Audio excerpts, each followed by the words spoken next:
Hello and welcome back to another Smoke Signals synopsis. In this video, we're looking at the October 15th, 2021 edition of the Smoke Signals newspaper. You can read all these stories now available at smokesignals.org. On the left side of our front page, we report 6 tribal leaders, including Grand Ronde Tribal Council Vice Chair Chris Mercier, signed a letter to Oregon Governor Kate Brown and Oregon legislative leaders to express their concerns about a new generation of historic racing machines that may be introduced into the Oregon gaming landscape. You can read more on that letter and those machines continued on page 9. Back on the front page, we have a story sharing Grand Ronde Tribal member Steph Littlebird designed the artwork for Deschutes Brewery's seasonal beer, the Jubilee Ale. You can read more on that story continued on page 6 or watch and listen to it on our YouTube channel and podcast. The last story we published on the front page is on the tribe taking over the fire and emergency services for the Grand Ronde area. Operations were formally handed off from the West Valley Fire District, celebrated with a dedication on October 1st. You can read about the Grand Ronde Fire Station's responsibilities, and that celebration continued on page 8. We report all Grand Ronde employees were allowed to return to campus on Monday, October 4th, after a 2-month pause on reopening the tribal government.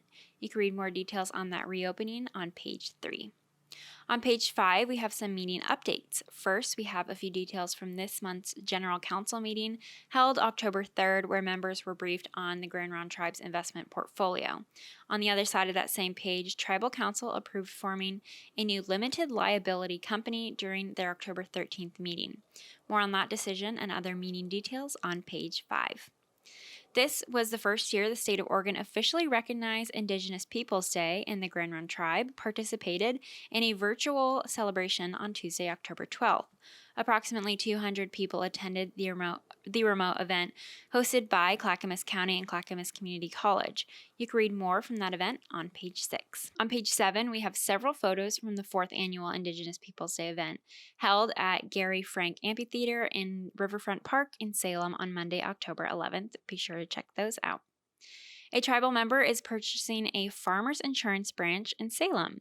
You can read more on Daryl Lawrence's chance encounter, which led to the purchase of a business on page 9.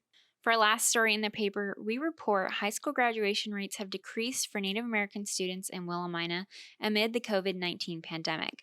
Before the pandemic, the school district reported an 88% on-time graduation rate for the 2018-2019 school year. With the pandemic, that rate has dropped to 73% as of 2019-2020. And that was your Smoke Signals synopsis. You can read the entire paper now online at smokesignals.org or in the print edition coming to you soon. I'm Kamaya, the social media digital journalist for Smoke Signals.